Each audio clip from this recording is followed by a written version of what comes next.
And you're still watching, hopefully, the Nardwuar, the Human Serviette Video Vault on Twitch. And we are joined right now by Kevin Howes, who put together the amazing Willie Dunn collection that's just been released, and the Native North American compilation, both of them available through Light in the Attic. And I played some Sugluk. And right now we'll try to connect with Kevin. Who are you? Voluntary in nature. You are Kevin Howes. Yeah, I'm Kevin. Hi, everybody. And Kevin, we just heard right now from the 13th floor elevators.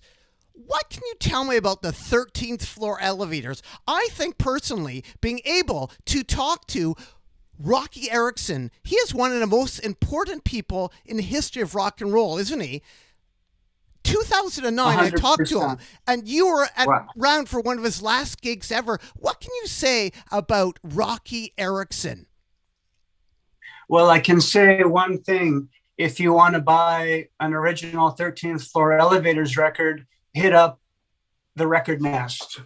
That's where I got this from Bird of Prey. Shout out to K-Cut and Ringo. And, you know, there's some other people involved. This is one of the best psychedelic records. This band was fronted by Rocky Erickson. I was honored to play records at the last 13th floor elevators gig at the Levitation Festival. Shout out to the Black Angels and all the other fine folks that are a part of Levitation. It was such an honor. It was such an honor to play music before Rocky's last gig, the original lineup of the 13th floor elevators. What can I say? And, you know, the Record Nest, they carry records of this caliber.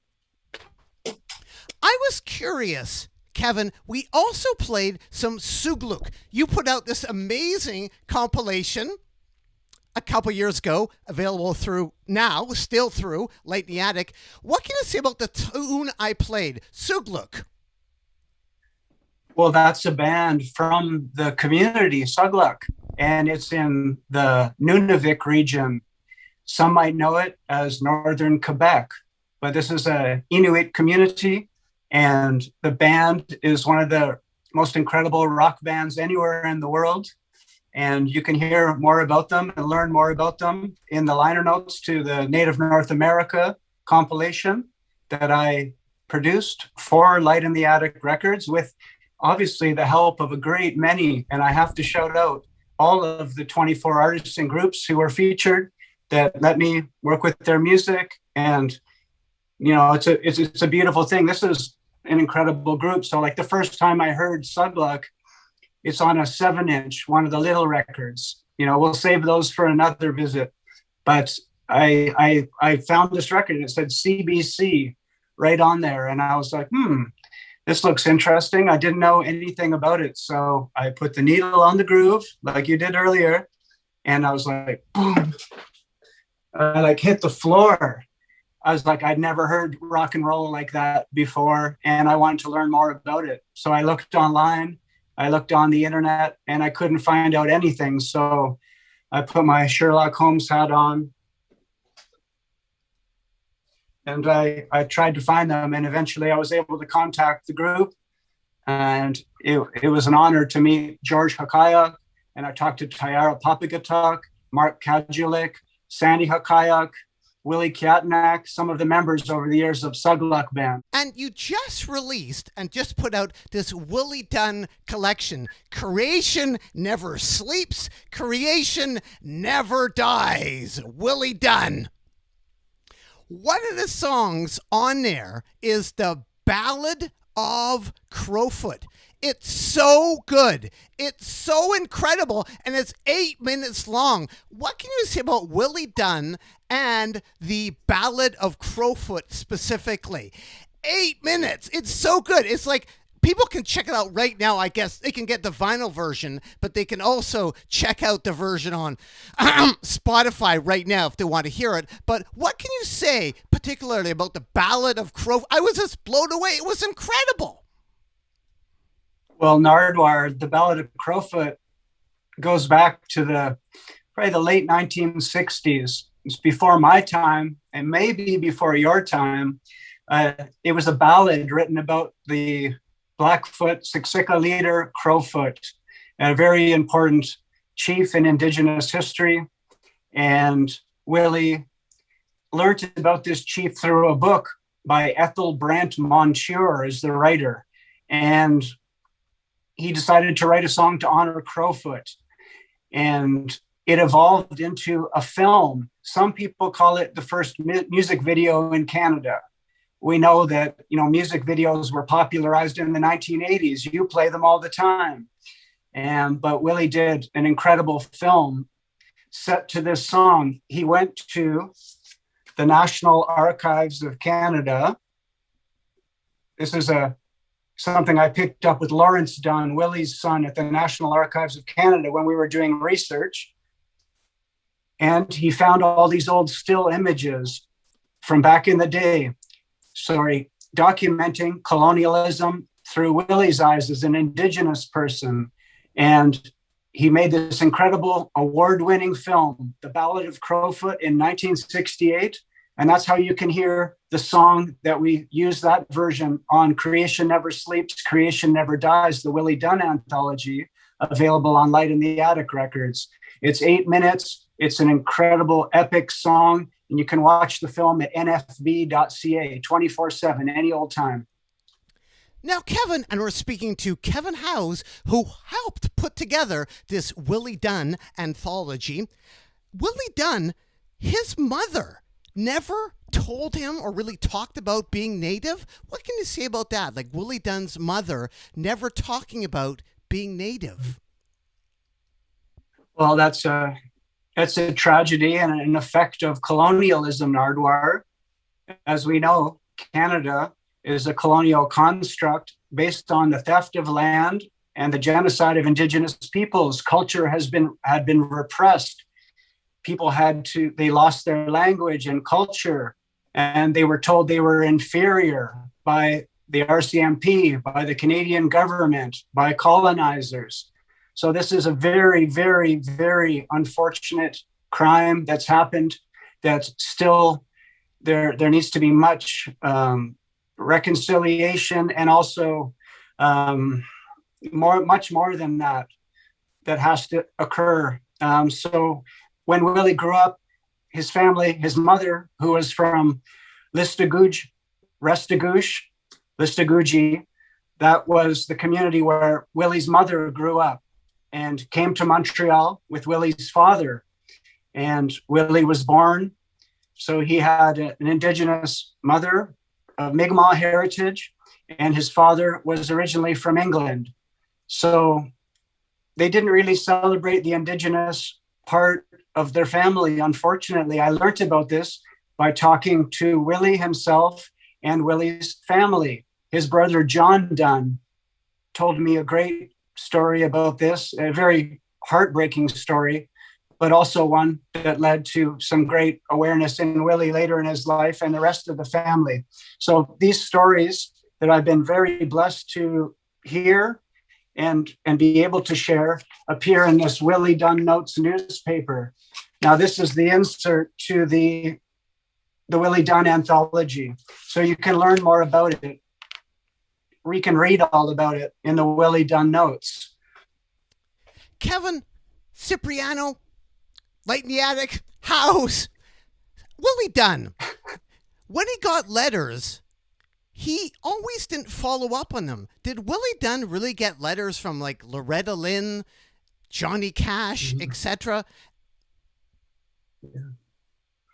Yes, he did, most definitely. Willie, like I said, his film in 1968 became a landmark in cinema history. His songs were as good as anything on the radio. He didn't have the major record label support at the time, nor interest, because he felt that he had record labels coming at him. They wanted to sign him, but they also wanted to change his image and portray something that in his heart he didn't feel that he was. So he stuck to his guns, he stuck to his vision, and he started working with grassroots organizations like the White Roots of Peace out of the Longhouse in Akwesasne Notes. We see this album. This is Willie's second album with a beautiful artwork by John Fadden, Cojones. It has the Ballad of Crowfoot on there.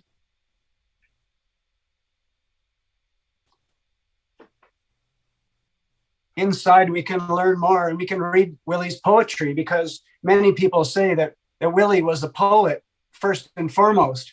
He was also a heck of a good songwriter.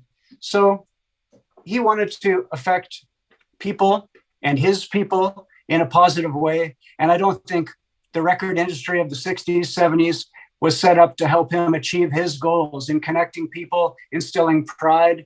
This is what Willie Dunn did through his music, through his films, through his activism, through his resistance, and through direct action. Kevin Howes, I was curious about Willie Dunn. He really went in. Like, he was not afraid to speak to the Queen or the Governor of Maine. No, he wasn't afraid to speak to anyone because he loved people and he wanted to help to lift everyone up. And that, especially today in 2021, what we need to try to do with everyone out in the stream, everyone listening, we have to help lift each other up, right? That's what we have to do. Yes, it seems easy, but it's harder than you think. Unfortunately, Nardwuar, I don't know if you know this, I think you might, but Willie Dunn passed away in 2013. So we're doing all of this work in his honor. I'm blessed to be close and working with Willie Dunn's family, his partner Liz, his daughter Calusit, and son Lawrence. Also want to give a shout out to Willie Jr. and the rest of the extended Dunn family. What about that incident that I mentioned, you know, him talking to the Queen or fighting with the Governor of Maine? What can you say about those incidents? Because they're pretty incredible. Well, I feel like I'm on like Oprah or something right now. And, you know, like when Oprah would ask a question like that, or Jimmy Fallon, or all these hosts, not Nardwuar though, of course not Nardwuar, but it's like, just read the book, right? So I would say, Willie Dunn notes, okay, this is available to anyone that wants it. Outside of the record, yes, it comes inside of the vinyl record of Creation Never Sleeps, Creation Never Dies. It also says, right here, it says free or fine print with a shipping fee. So I'll mail a copy of this to anyone in the world.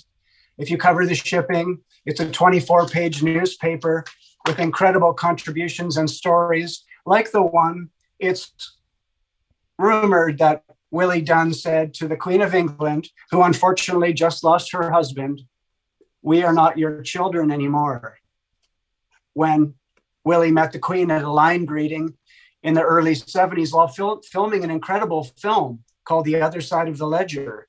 So the Queen was in Canada to celebrate the 300th anniversary of the Hudson's Bay Company. So there's a lot of deep history here, Nardwuar, as you know. So these are just some little tidbits of things you can learn about here. You can hit me up at Voluntary and Nature. You can hit up Lawrence Dunn through Instagram as well. And well, I'll help to get you this. There's also a PDF as well that's available. So if you don't want the newspaper, you can have a digital file if you'd like to learn about this history and listen to your Spotify or listen to your YouTube.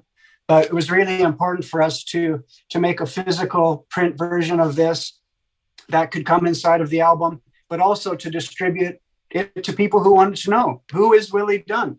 Well, this helps tell you a little bit more. And there's great contributions from the likes of Bob Robb, who maybe, you know, in his simplicity as a bard and boatman and Willie Dunn's old guitar picker, he said, if you want to know who Willie Dunn was, listen to his songs.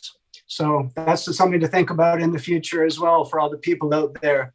But yeah, there's so much to learn. There's so much to share. And I was very, very honored because I got to spend time with Willie Dunn before he passed away.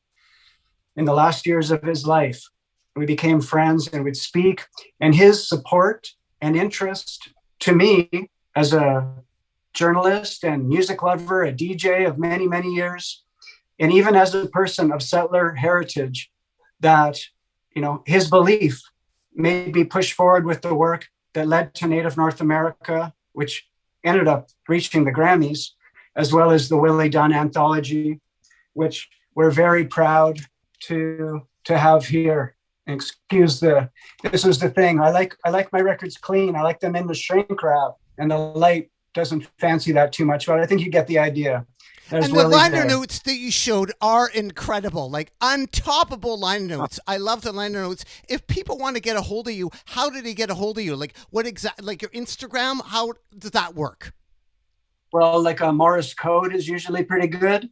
In the olden days, they do smoke signals, but I like Instagram, Voluntary in Nature. I have a blog at Voluntary in Nature. I have a Twitter.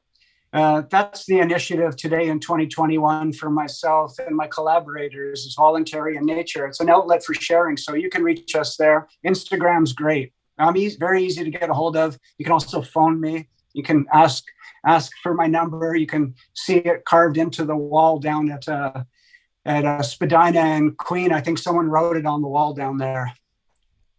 How much touring did Willie do? Did he actually play in the USA ever? Did he actually see Dylan go electric? Well, he actually did. He did play all over Turtle Island.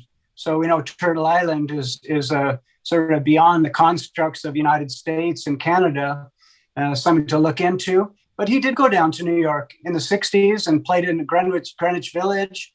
And he's played at Cafe Lena and would attend the Newport. He rubbed shoulders with Bob Dylan and Joan Baez and Richie Havens and a lot of the great blues artists of the 1960s. So Willie was no stranger to the U.S. He said it's a place where you can get a 6-pack of beer for $1. He couldn't believe that maybe on some of his earlier trips, as he told his friend Bob Robb.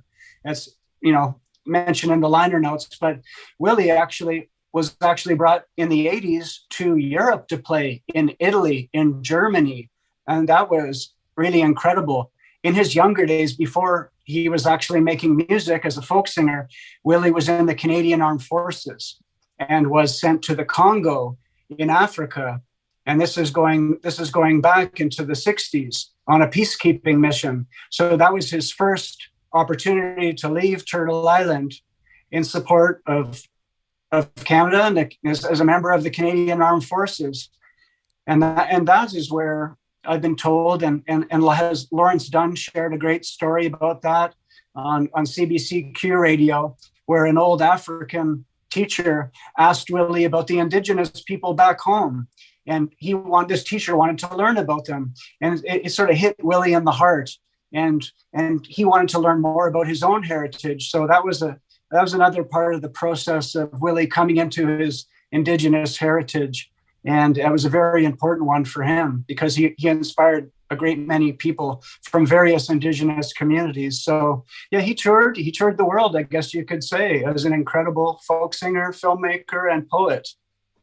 And we're speaking here to Kevin Howes, who put together an amazing compilation of Willie Dunn.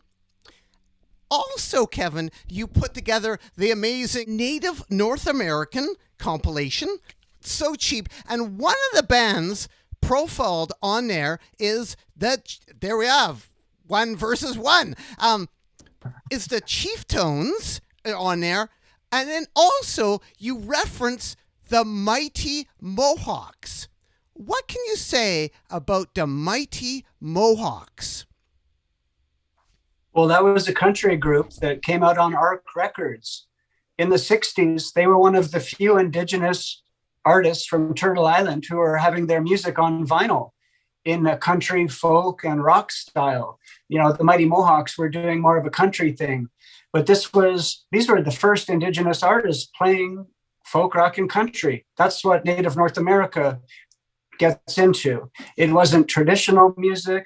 It's not powwow music. It's not Inuit throat singing. It's folk, rock, and country performed by incredible indigenous artists. So that's the Mighty Mohawks from the Mohawk Nation on Arc Records, an incredible old school Canadian country record label. So shout out to Arc Records, ARC, not to be confused with RC. And we're speaking here to Kevin Howes. Where are you right now, Kevin? Where are you right now? Usually I try to play a little sly with you and say we're speaking from an undisclosed location. But for today's discussion and for all the people out there on Twitch who are desperate to know, no, I'm joking. I'm talking to you from Midtown Toronto. And I was curious, could you find that Jason Hoover 8-track and some Salome Bay and some Beverly Copeland as well? I'd love for you to find those. Oh, what do you think? I'm a human jukebox? What is this? Like, this isn't an iPod where you just do a little like this. I have to go through thousands and but thousands I love of records. that. I love that idea that I could pillage your record collection with your permission. With your permission. Can the viewers of Twitch look where you can find your records? Where you can find your records. Yeah, of course, for sure. There is a thing too, like it has been, I do have some psychic capabilities. I don't know, some of my friends know about this, but maybe the listeners, the Twitch people don't. But I actually have a stack of 8-tracks here. And this is a sealed Jason Hoover 8-track. So you got to love Jason Hoover. Vancouver represent. I miss y'all out there. Okay, and so sorry, what records were you looking for again? The Salome Bay, Beverly Copeland, and a Draft Dodger record as well. Okay, maybe we can do, this is like, I know you can flip the screen, right? So here's some records. There's records all over the place here, but what's this? Oh, that's from Vancouver. That's from Vancouver. That's a rare record from Vancouver, isn't it? Oh, yeah. Yeah, that's a rare one. That's all I'm going to say. Oh, look what I have here. Salome Bay. Let's bring it over to the table. Oh my gosh. What do I have here? Oh, here's a Beverly Copeland record. And I'll bring in this one just for good measure. Okay. You can see this is my Messi's. This is where all the magic happens. It's my messy desk. And my friend, Copan.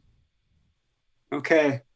And again, we're speaking to Kevin Howes, who put together the amazing Willie Dunn compilation out now on Light in the Attic Records. But these records I was asking about are Canadian classics. Yeah, this is Salome Bay. Can everyone see this out there? Yeah, we're good, right? Okay, this is Salome Bay. You can move it a bit closer. Move it a bit closer if you could. That'd be great. Yeah. Salome passed away in the last year. So I want to give a big shout out to Salome Bay's family. There's some great pictures of here on the back.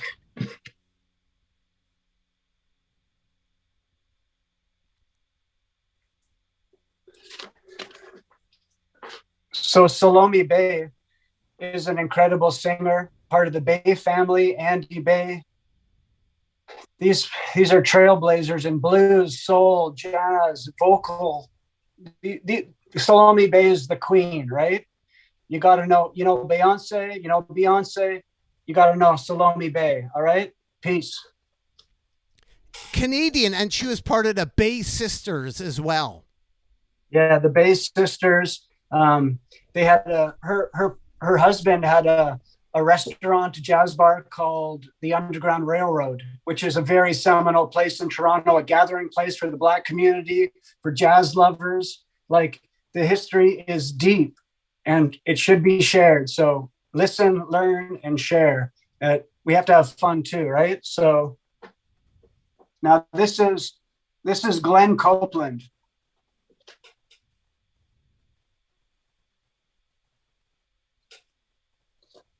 And on the back,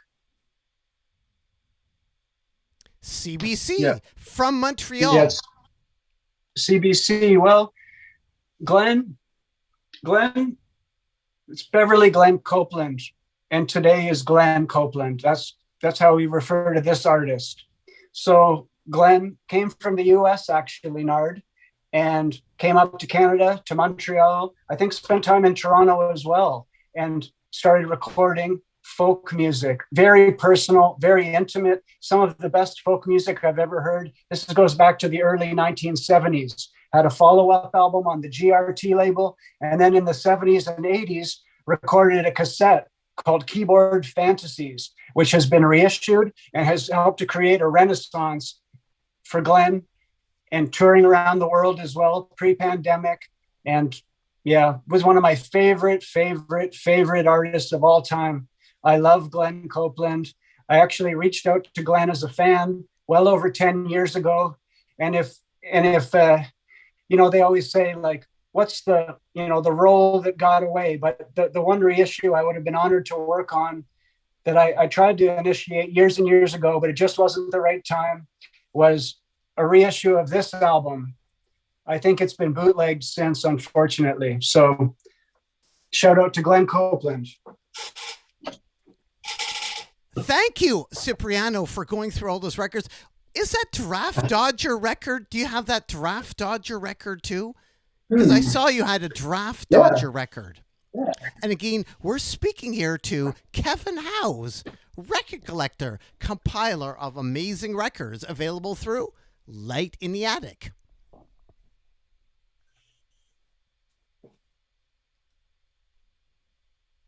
Now, what is that? Well, let me read the back. I wish I had my... a selection of the recorded comments of 8 American draft dodgers and their Canadian friends.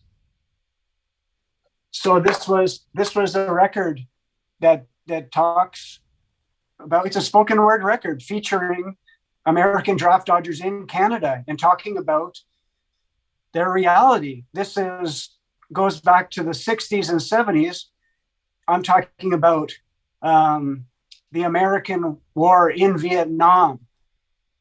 Draft dodgers would come up to Canada. They would cross the border because we didn't have conscription here, where they were sending people to fight a war that should not have happened. To the beautiful Vietnamese people, I send my love. Speaking of records, Willie Dunn, again, we're speaking to Kevin Howes, who put together this amazing, have I said the word amazing enough? This amazing compilation, Willie Dunn compilation. All the records that he put out, a lot of them were on Sumas Records, or at least one was on Sumas Records. There was a Stompin' Tom connection. What was the connection to Stompin' Tom Connors? Well, that comes in a little bit later, Nard, but I'll explain it here. It's all connected. We're all connected. Music is connected. Records are connected. Remember that. So this is Willie Dunn's first album on the Sumas record label.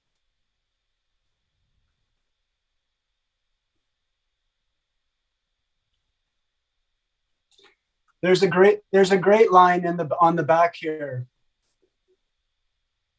See if I can find it. I think I need my glasses. Yes. It says that Willie Dunn, he turned in his rifle in exchange for a guitar and started playing folk songs. So I told you earlier that Willie was in the Canadian Armed Forces, and when he got back, he had to hand in his gun. And he picked up his guitar again and started writing the songs on this most incredible album, Willie Dunn's first album. What was the distribution like back then? Where would Willie sell his music? Was it in record stores? How was Sumas doing for that?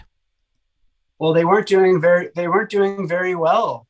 And I've heard that Rough Trade Records in London, England doesn't have the Willie Dunn Anthology right now. So we want to get that over to our good friends in London. This was Willie's second album on the Kotai label, another independent Canadian record label.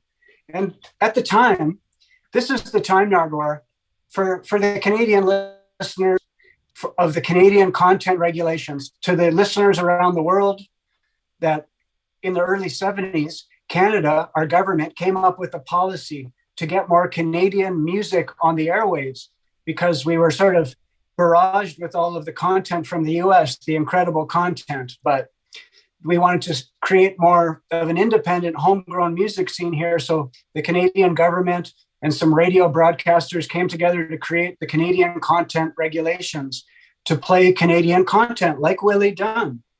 But unfortunately, for the independent artists like Willie Dunn, it was still a struggle. Even with this new regulation in place, I would say that these laws helped the awesome artists that we know and love, the Guess Who, Joni Mitchell, Leonard Cohen, Neil Young. These are all Canadian artists, Gordon Lightfoot. And these were the artists who most were affected in a positive way by the Canadian content regulations, not the independent artists like Willie Dunn, who still had to struggle, and their record labels had to struggle to get their records in the store, racked on the wall, racked so that people who were walking in could see it and go, it's like, oh, wow. Because like when I see this record cover, Nardwuar, like I'm like, I want to know what it is, right? I have to find out who is Willie Dunn. I'm going to listen to the record and then you take it from there. But it's just the struggle of the independent artist. And I'm sure we got some listeners out there who are independent artists. And we all know, even with the digital platforms that we have today and the Twitches and the YouTubes and the Spotifys, it's like, it's still really hard to get your music heard. So where did you first see? Where did you first see that Willie Dunn LP? Where did you first see it? Oh wow, man, that takes me back. That takes me back to my mentor, Ty Scammell in East Vancouver. This old hippie, and the person who set me on my path of learning about music of all different kinds. This is something that like Ty would have appreciated. I just have it here on my desk. It's a original handbill Fermius Bandersnatch. I got that from Rob Frith at Neptune Records. This is some psychedelic rock from Berkeley. And I guess this band played in Vancouver. So Ty, in the 80s, he was collecting all these artifacts and collected pre-internet an incredible collection of music and records and paper products. And he was selling records at the flea market. Later, we became friends and I got to go to his house. So one day I was at Ty's house looking for records. And, you know, I can say it now that it's legalized because back then it wasn't, but we'd smoke a little grass, we'd drink a little whiskey, and then I'd dig through the records. And one day when I was digging through the records, I came across this album, Willie Dunn's second album. So what I did was I listened to the record, man. It sounded awesome. And when I heard the Ballad of Crowfoot, something went on in my head. And I was like, the Ballad of Crowfoot, I know this song. I remembered my high school days, 7 or 8 years before. In English class, my teacher had played me the Ballad of Crowfoot on film, on VHS tape in class. So I was like, I put it all together and I just started trying to learn more about Willie Dunn. So yes, years later, Willie recorded different albums. I showed you 2 and there's a couple more here. So Willie Dunn recorded The Pacific in 1980. And this came out in Canada through Boot. That's Stompin' Tom's label, what you were mentioning earlier. But this one came out on the German label, the Trikont, the German label who put out Willie's music in the 80s. And this was his follow-up, The Vanity of Human Wishes. There's a great picture of Willie on the back in Montreal on his stoop. So those are Willie Dunn's main albums. Kevin, I was wondering about the German record. It took 6 years to come out. Like, for instance, he released it in Canada, and then it took 6 years to come out in Germany? No, actually, no. He did his albums in the 70s.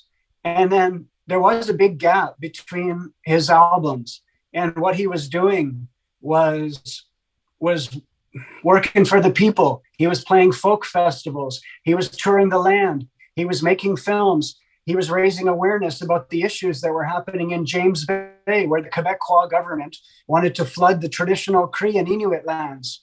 So Willie Dunn was, resisting this colonial oppression and connecting with Indigenous people all across Turtle Island, starting initiatives like the Native Alliance for Red Power out in Vancouver with Tony Antoine.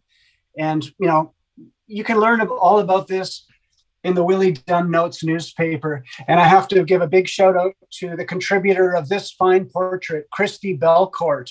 And if you don't know Christy Belcourt's work, you must check her out. You can find her on Twitter, Christy Belcourt. That's Christy with an I at the end. And we're speaking here to Kevin Howes, producer of the new Willie Dunn Anthology. Also, kind of a record, I don't want to say the word, but you have some interesting artifacts. And I was curious about the ghetto concept and the specials. Oh, you're talking my language. You're talking my language. Well, this is an incredible 12-inch by Ghetto concept produced by the grassroots Mr. Attic. Easy on the motion. And they're from Toronto. We have to mention they're from Toronto, right? They're definitely from Toronto. And I want to, the cool thing about this one, when I found this, and I think I found this at Apollo Records. If you're out on the West Coast, you got to check out Apollo Records. But inside the sleeve was this. And this was really exciting to me. It was a press photo. Ghetto concept. So this is the type of insert where, you know, DJs would be serviced this record, and then they would ask the DJs or radio stations to feedback your name, whatever. Are you playing it? Do you like the vocals? Do you like the arrangements? Do you have comments about this? This is how people did it pre-internet, you know, grassroots style. And speaking about comments, if anybody has any comments or questions for Kevin, put them in the chat at Nardwuar, and I can relay them to you, Kevin. But I was wondering, and you again, this is Kevin Howes. I was wondering, Kevin, can you put on your dancing hat and play us some specials? And tell us about the specials as well. Well, okay, I'll do that. Yeah, let me get ready for what's to come. You know, when I love the specials, man. What can I say? This is my tribute to Ranking Roger. Shout out to Non-Native in Tokyo, Japan. But I'd like to say the specials are one of the best groups from Coventry, England. You got to check them out if you don't know it. They created a genre called two-tone with the keyboard player Jerry Dammers and all the rest of the specials. This is their first album, an original British copy. They had a second album that came out in like 79, I think. They had a second album called More Specials. Pretty good title. But I was curious, back to the first album, is that still sealed, and does it have a different background than the Canadian issue? See, this is the only challenge with Zoom, and that I like to say, I like to buy clean records. And so some of them still have the shrink wrap on them. But what this is, Nard, is a British copy. So we know in England, they did their records a little bit more different than they did in US and Canada. And they often have this shiny sleeve, right? So this is an original copy. It's not. That's the back of it. It's just shiny. You could eat off of it. But this is the second album, More Specials, also a British copy with this shiny cover, right? But one thing that's super cool, in Canada, they had a different cover altogether. So this is, and once again, this has a shrink wrap on it. So More Specials, Canadian copy, More Specials, original British copy, a different picture altogether. Look at JB there. He's a little blurry. You can't even see him. But I like this one. That's the Canadian original. And a different girl on the cover. There's a girl on the cover. Yeah, I think that was a friend of theirs because like later, so after the second album, the specials sort of splintered a bit. And we have the Fun Boy 3. We have Terry Linville and Neville started the Fun Boy 3, and you should check out the Fun Boy 3. And Jerry Dammers and John Bradbury, JB, and the bass player Horace Panter, I think even Roddy Radiation might play a bit, recorded. They went back to their older name pre-Specials, the Special AKA, and started this. There's Jerry right here. And this is one of the best songs. It's called Racist Friend. And the lyrics, I should read you a touch of the lyrics. I need my glasses. It says, if you have a racist friend, now is the time for your friendship to end. And I'd like to say that again for all the Twitch listeners. If you have a racist friend, now is the time for your friendship to end. But in the meantime, you also have to get them out of their ways, you know? We need peace, love, and unity today. So this is the Special AKA album. And recently the Specials did reunite without Jerry Dammers. Yeah, what did you think of that? Yeah, what did you think about the Specials without Dammers? I love Jerry Dammers. He's a big inspiration to me in cultural unity and bringing people together. And I want to give a big shout out to Jerry Dammers. That broke my heart, actually, Nardwuar, that they couldn't get it together, that they could all tour together. Since then, the drummer John Bradbury has passed away. Neville Staple, he has some health issues, so he can't perform and run around like he used to back in the day. I hope maybe in the future still the Specials can still come together. So Jerry's doing his own thing, and Linville, Terry, and Horace are doing a version of the Specials, which actually is awesome. They did an album a couple of years ago called Encore, and I did have my reservations, but live in concert and on album, you gotta keep rolling with the Specials. And big ups to Jerry Dammers as well. Come on, fellas, get it together.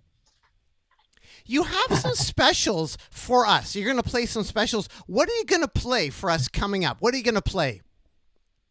Well, I'm going to play a thing, actually. I'm going to play a rarity. I'm going to play a rarity that came out on Record Store Day a few years ago. And I personally have mixed feelings about Record Store Day because, like, I don't need a holiday to celebrate records. Every day is Record Store Day for Kevin, for Voluntary in Nature, and for all my friends, right? So, but a few years ago, this one caught my eye, a 10-inch. And that's a 10-inch of, it's a remix. Gangsters. A remix of Gangsters. Bernie Rhodes knows, don't argue. You know, this is what I'm going to play. It's this awesome remix that not many people know about this. It's not even on Spotify. It's not on YouTube. So here only we on go. 10-inch. So here we go via Kevin Howe's Cipriano. Some specials, if you could play for us, and just so is it okay for you to leave and then can you leave the Zoom and then play something for us? Yeah. Is that okay? Yeah. Okay. Yeah. Let me. I'll okay. I'll set it up. Yeah. Okay. I gotta Thank move you. The camera. Okay. Okay.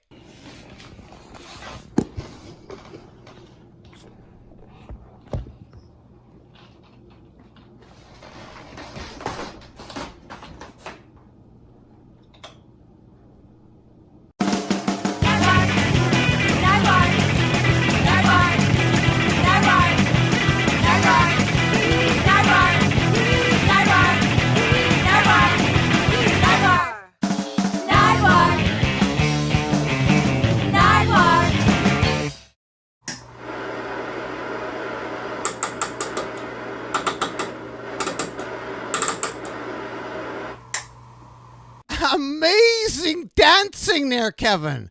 Amazing. Oh yeah. Oh man. I'm getting old, Nardwuar. What did we hear? What did we hear there? And was that like remixed? Has it been in a can for all these years?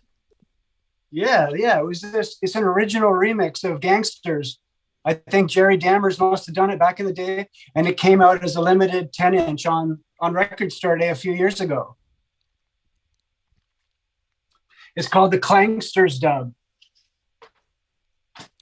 And you, Kevin Howes, are compiler of the Willie Dunn Creation.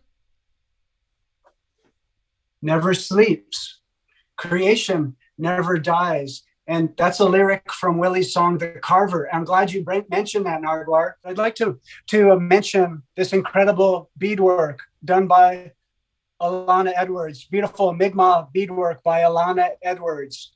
And she volunteered this beautiful beadwork for the album. And I also have to give a big, big shout out to the project's art director, Chris G, Phototechnica, Chris Gergley. For some of the fans out there that know him, he came up with this beautiful cover. We collaborated on this, and I'll save the gatefold for when you buy the record. It opens up. It's a double vinyl record, Nardwuar. It's a double, two records. Oh, it is 2 records. Incredible. The Native North American was 3. It was 3, but 2 is amazing. And how has reception been for this record? Amazing. I don't even have to ask. I saw like an 8.7 on Pitchfork, but I saw some reviews for some older Willie Dunn stuff, like the Cold Journey movie, where the reviewer said at least eliminated Willie Dunn and his dumb song. What the hell? What was going on there? Could you explain? It just speaks to the racist nature of Canada and the brutality of the colonial mass media, and at times the government and many citizens.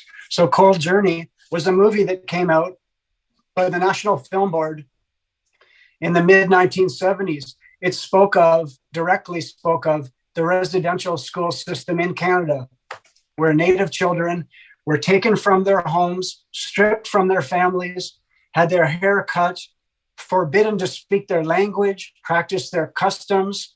And this is what happened to thousands and thousands of Native children, and thousands of Native children died through this barbarous crime.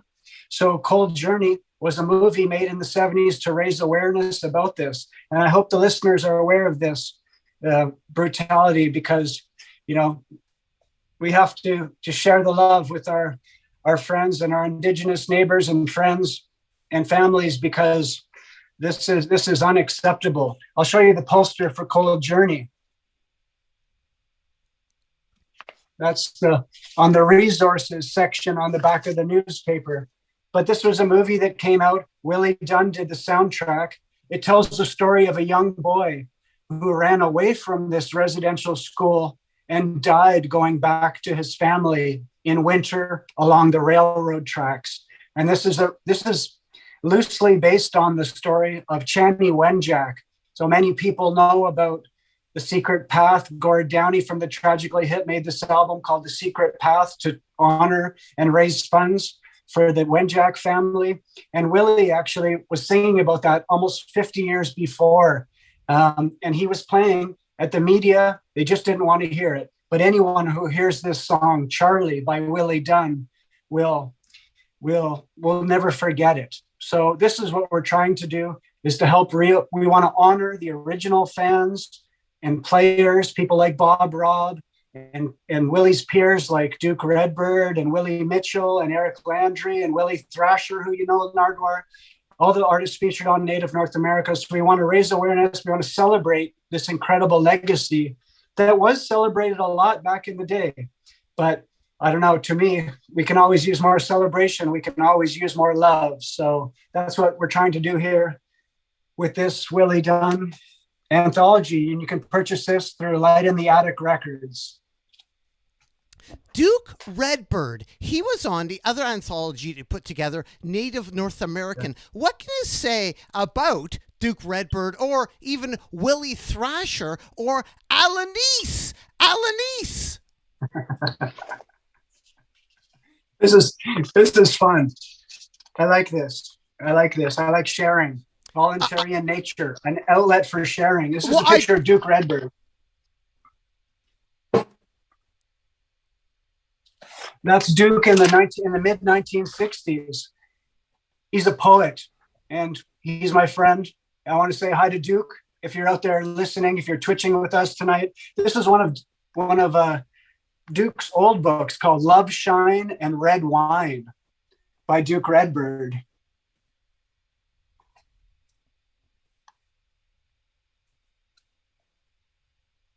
Sorry. I hope it's not too blurry. There's Duke. And Duke just put out a brand new book. The poetry is incredible. You can hear his poem Silver River on Native North America. This is Duke's new book. It's Duke Redbird poetry. From Canada. From Toronto. That's Duke today. Elder Dr. Duke Redbird. Wolves don't live by the rules. No, they don't. I don't know if you ever met any, but they don't. That's a song by our friend Willie Thrasher. We want to give a big shout out to Willie Thrasher and Linda Saddleback and to Jesse and all the family out there in Nanaimo. This is Willie's first album, Spirit Child, which was recorded through the CBC, the Canadian Broadcasting Corporation. It came out in 1981, and we reissued this a few years ago with an updated cover with a beautiful photo of Willie on the front. And you can also get that through Light in the Attic Records. This is the original. And Willie is from Inuvik, Northwest Territory. He's an Inuvialuit singer. And that's an Inuit person from the north on the west coast, Inuvik. We got to go and play some shows there a few years back. I got to listen to Willie rocking out at the Igloo Church, where just a stone's throw from the residential school that he was sent to. So Willie, unfortunately, is the residential school survivor. He's not also a residential school survivor, Nardwuar. He's a residential school thriver. That's Willie. He's still making the best songs of his life still today. And if you're looking to hear Willie Thrasher perform live when the pandemic clears, get a hold of Linda Saddleback on Facebook, or you can get a hold of me at Voluntary and Nature on Instagram, and we'll put you together and get Willie and Linda performing in your community anywhere around the world. Alanis. Alaniso Bomso and Nardwuar, the most incredible filmmaker, working with the National Film Board of Canada, the NFB, for well over 50 years. I know that Alanis has made over 50 films, and you can watch a great many of them at the nfb.ca.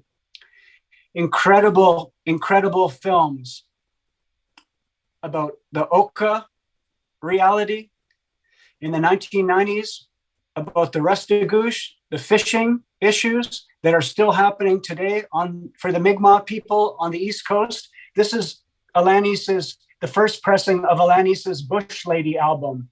And Alanis is of Abenaki descent.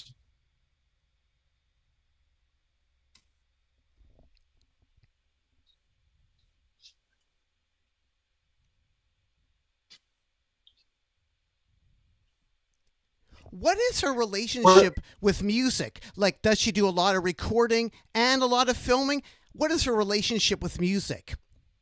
Well, I think going back far enough, like she started as a model, actually, and a singer-songwriter, an incredible musician, a singer, a drummer. And in the late 60s, she connected with the National Film Board and started making films, and also did a little bit more music. Alanis curated folk festival stages, the Mariposa Folk Festival stage that employed people like Duke Redbird, and brought people like Duke Redbird out to Mariposa on Toronto Island to share their music, their stories, their art, their culture. Also people like Willie Dunn. So Alanis and Duke Redbird and Willie Dunn all came of age in the 60s, are incredible and should be celebrated. These are some of the most incredible creators anywhere in the world. And we're honored to know about their music and try to learn more. It's incredible. Willie Dunn, was he really poisoned? Well, there are very serious, challenges that people have to face when they're resisting colonial powers that be. Lawrence Dunn, Willie's son, told me that Willie told him years ago that when you're doing good things, you can be sure that there'll be a lot of bad people trying to take you down. There's a lot of haters out there. So we hope that didn't happen, but you know that Willie was very vocal and outspoken and putting his body on the front lines, direct action, fighting against the powers that be, against inequality, against brutality. So, yeah, Willie, he didn't just talk the talk, he walked the walk. And I think that was his critique about some of the US show business people that he worked with. You mentioned earlier, these are entertainers. I'm not saying they're not great people, not capable of writing great music, but Willie Dunn was on a different trip, you know? He was on the streets and he was putting in his body in forward in a direct action to protest injustices. Now we want to give thanks to Willie for leading the way with his peers in those days. There also should be a Willie Dunn effect. Like there is a Ken Burns effect, but there should be a Willie Dunn effect. Could you explain a bit about Willie Dunn and filmmaking? Well, that's a really good point. There is anyone with an Apple computer, a laptop, you'll know that has iMovie, you'll know about the Ken Burns effect. And this is a Zoom.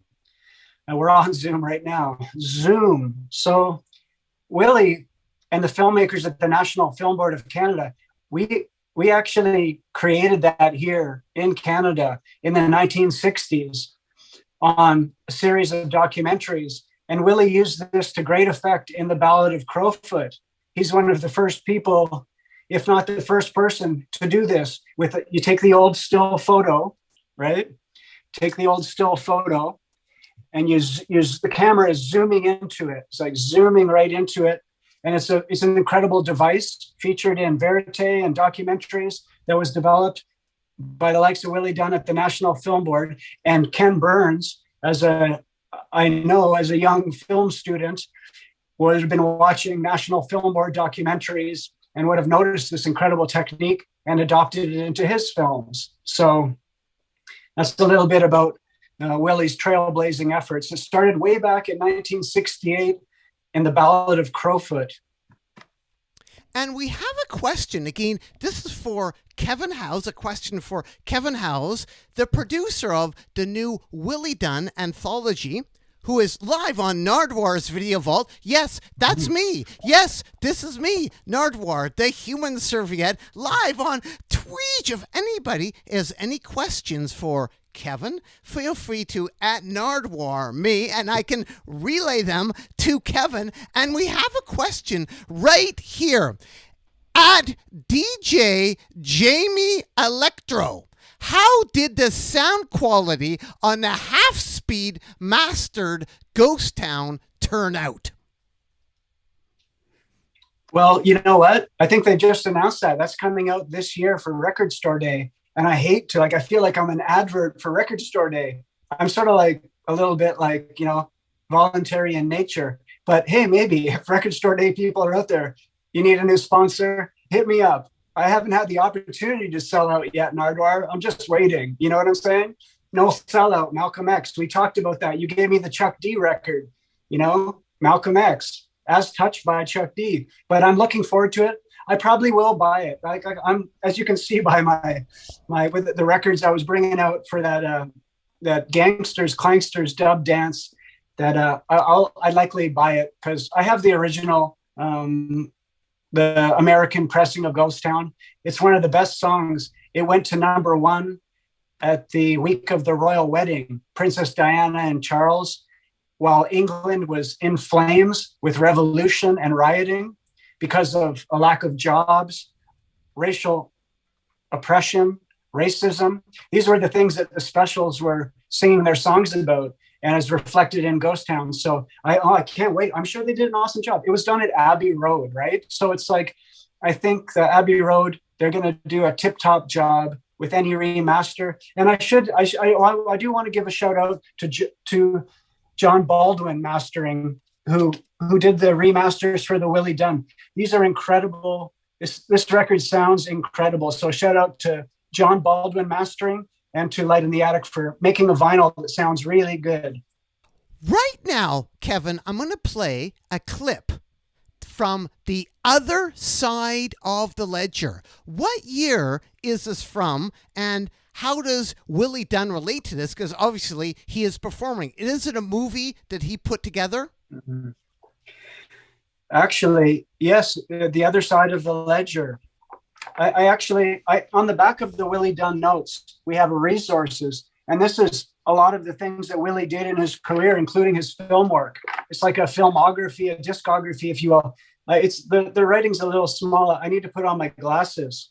The Other Side of the Ledger, An Indian View of the Hudson's Bay Company, National Film Board of Canada, 1972. This is a film that Willie Dunn made, co-directed with Martin DeFalco, the director of Cold Journey that we were talking about earlier.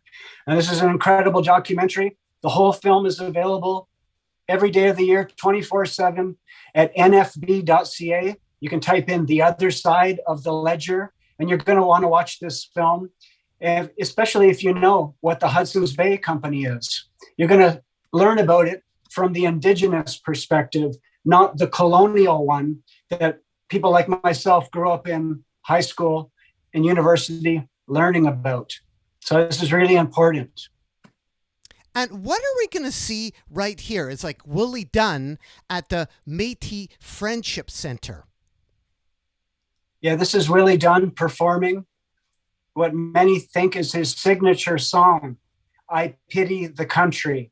The lyrics are still relevant today. It shows, unfortunately, Willie's vision, also his observations about the world in which we live. I Pity the Country, Willie Dunn from The Other Side of the Ledger.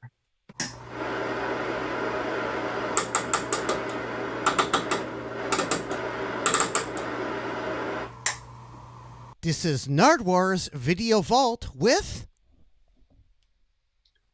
Voluntary in Nature. And what did we just see there, Kevin? Oh, wow. It's that was Willie Dunn performing his original composition, his poetry, his guitar, his being, I Pity the Country by Willie Dunn. And you are Kevin Howes. Also, you, Kevin, produced the Jamaica to Toronto compilation. What can you say about that compilation? Wayne Mcgee, the Hitchhikers, Frank Motley. Yeah.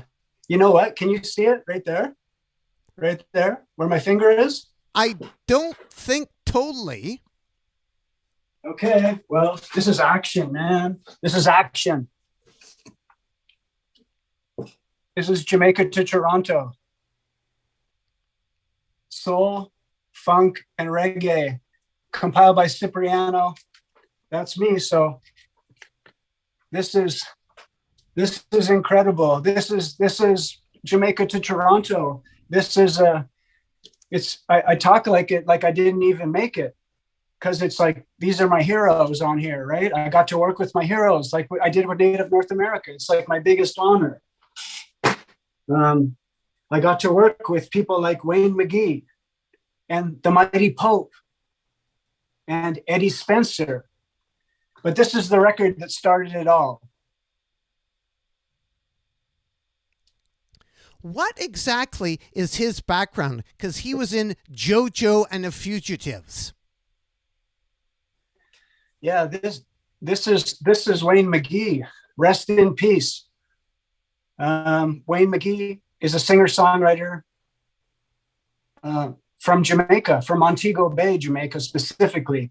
And he came to Canada in the 60s with JoJo and the Fugitives to perform, to sing, to make a living in a new country, from Jamaica to Toronto. And that's the story, not just of Wayne Mcgee, but a great many musicians in their time, a who's who of Jamaican musicians, right? Like, we know about Wayne Mcgee. Well, did you know that Jackie Matu, the keyboard king from Studio One, also went from Jamaica to Toronto?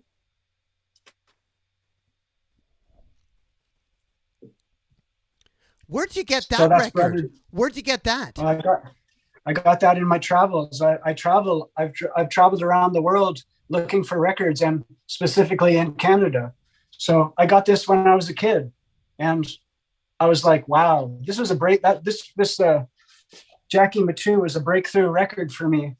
And I wanted to learn more. So I started collecting a lot of singles. So I learned that, and I knew this because I grew up north of Toronto, and I knew that there's a big Caribbean population in Toronto and in different pockets of Canada.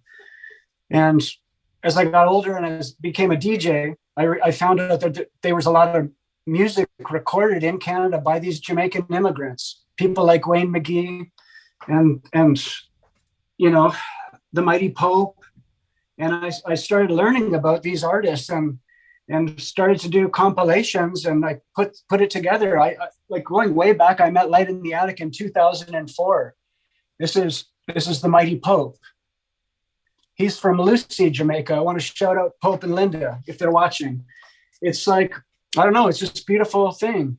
And I don't know, I had a background as a DJ and a music journalist, and I started making reissues for Light in the Attic Records, helped to build their label. I'm here playing their records still, The music often has been coming from my record collection, things I've found in my travels with a lot of digger friends, people like Vert from the Record Nest, Decaf, Commandy, all the good people, Vincent Cook, on and on and on. Mr. Supreme, DJ Sure all these crate diggers, you know what I mean? Some people say we're crazy, but Jamaica to Toronto, it's unfortunately been out of print for a long time, and it breaks my heart because, like, especially the Torontonians and the Canadians, they'll know, like, Toronto has grown so much since 2006. Like, Jamaica to Toronto, that came out in 2006. Referring back to Wayne Mcgee, JoJo and the Fugitives, Frank Motley, the Hitchhikers, and Jackie Shane, how does it all connect? Like Jackie Shane, can you explain the legendary Jackie Shane connecting with Frank Motley, the Motley Crew, the Hitchhikers from Toronto? It's deep. It's deep. Like, I could write a book about this stuff. We could make a film about it, Nardwuar. Like, it's so crazy to try to stick it into this little thing, but I'll try my best. And I hope I'm not boring everyone out there. I'm really trying my best. So Jackie Shane came out from the US. This is a transgender artist and came to Toronto and performed R&B, funk, soul in the 60s. Incredible performer, memorialized on a record, and Jackie Shane Live with the Hitchhikers. And Jackie Shane's music, Jackie also passed away. We're losing these artists. So while they're with us still, we have to thank them and send our love to them. We got to help them any way we can. Putting out a reissue is only one step of the equation. We have to connect. We have to offer stages. We have to get money into their pockets. Because in a lot of the cases, these records I'm showing you, these artists didn't make money from their records back in the day. Unfortunately, however good they were, a lot of them fell through the cracks. So Jackie Shane was working with the Hitchhikers, Frank Motley. This is a record by Frank Motley called Chip Dip. Shout out to James Burney, Chip.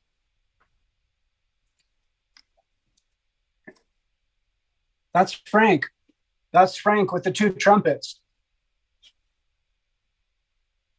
So Frank was the band. Frank also came up from the US. He's known as a pioneer of rock and roll. He played two trumpets.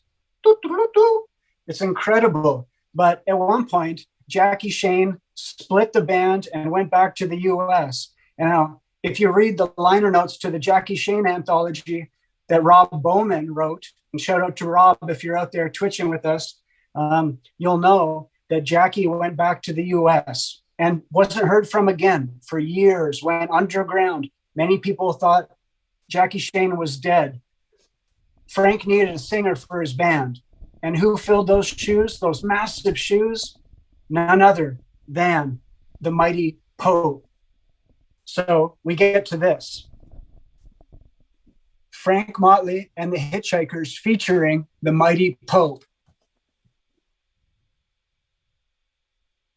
That's Frank, and that's Pope, and that's Wally Blair, and that's an incredible drummer, Joe Isaacs. Anyone out there know Risco Connections? And this is the mighty Val Bent, rest in peace. And here we have Chris Scarcera. So this is the Hitchhikers. This is a monster record that was bootlegged, I think, by Jazzman years ago. But you want to get the OG, and this is the real deal. You know, we're not mucking about with bootlegs. We're paying respect to the artist. We're trying to put money in their pockets. And that's what Voluntary in Nature's goal is. This new record. Sorry. Continue on. Just wanted to say one more thing. That later, like Pope, so he took over the Hitchhikers. And then later, Wayne Mcgee joined the Hitchhikers, and they made an incredible single called Mr. Fortune. That's featured on Jamaica to Toronto. That group split up. These were the days they were working, they were drinking, they were partying, they were trying to make ends meet. They were going fast and furious. Years later, the Mighty Pope signed one of the first major label record deals for a Black artist in Canada and released this album on RCA, The Mighty Pope. And this became a big hit in England in the Northern Soul community with the song If You Want a Love Affair. Now, I want to give another shout out to the Record Nest, who supplied me with this recently. We saw the Jason Hoover 8-track earlier, right? Well, check this out. The Mighty Pope 8-track. The Mighty Pope album, The Mighty Pope 8-track. The Mighty Pope album, The Mighty Pope 8-track. Big shout out to Earl, the Mighty Pope. Incredible from Cipriano Kevin Howes, producer of Jamaica to Toronto, the native North American, and a brand new Willie Dunn compilation, Creation. Creation never sleeps, creation never dies. A phrase penned by none other than Willie Dunn himself on his song, The Carver, a tribute to the late, great carver, chief, and knowledge keeper, Mungo Martin. And we have a question for you, Kevin, from Timmy Bod. And Timmy asks, what's Kevin's favorite city for crate digging? In the world or in Canada? No, I'd say it's got to be, Vancouver and Tokyo. For Kevin Howes. For Kevin Howes, Cipriano. And Cipriano, you also, I've talked a lot about, the amazing record, the Willie Dunn compilation, Creation. Mm-hmm. Never sleeps. Creation never dies. The Willie Dunn Anthology. The liner notes are incredible. Could you show the booklet that inspired it all? Like, the booklet that you made is untoppable. I think it should win a Grammy. It will win a Grammy. It's amazing. Could you explain a bit about the booklet? There's actually a booklet in the record, but it was inspired by another booklet. So this is what we put together for the album, Creation Never Sleeps, Creation Never Dies. This is a 24-page newspaper filled with poetry, letters from the family. Big shout out to Liz, to Lawrence, to Calusit. Big shout out to Bob Robb, who wrote the essay in the front here. Big shout out to Christy Belcourt, and a big shout out to Chris G, Phototechnica, who helped me design this, who is the graphic designer and art director for this project. So with these projects, Nardwuar, that we've been doing for 15, 16, 20 years, I like to honor the era of these original records, right? Like the original vinyl records. This is what we want to pay tribute. We want to thank the artist for affecting us in a positive way. We love records. We love culture. We like tactile things. We also love digital, but we want to pay honor and respect to the artist, the era, how they shared back in the days. So Light in the Attic, they make vinyl records. And with the Willie Dunn Anthology, we decided it would be a great idea to make a newspaper. Instead of just your old little liner note booklet or an insert, we can make a beautiful newspaper that pays tribute to that era. I knew as a student of history and culture and artifacts, like when I do these projects, I dig back into the past. I watch films, I read magazines, books, I connect with people, I look for artifacts. And in my travels, I knew about this stuff from 20, 30 years, right? Also because I was a journalist at a newspaper, the old hippie newspaper of the 60s, the Georgia Straight. So I knew in my travels about counterculture newspapers, Black Panther newspapers, radical newspapers, native newspapers. And there was an incredible indigenous newspaper that came out of the Mohawk Nation, the Longhouse Akwesasne Notes. So Willie Dunn was actually a part of Akwesasne Notes and their traveling college called White Roots of Peace. This is where they would share knowledge. So this is an original copy of Akwesasne Notes.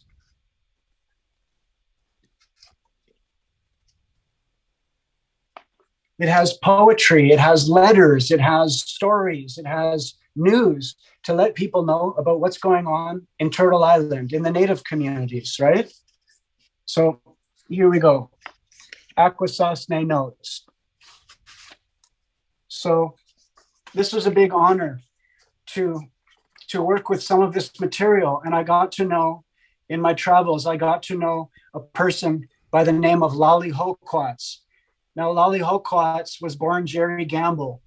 And Jerry Gamble, along with John Fadden Cojones and other great people, created this newspaper in the 1960s to let people know about, so let Native people know about different things that were happening politically, socially, culturally. Willie Dunn was part of this initiative. His second album, all the money raised from Willie Dunn's second album went directly to put this out. This was a grassroots affair. There's no ads for Pepsi in here. There's no ads for Sony Music.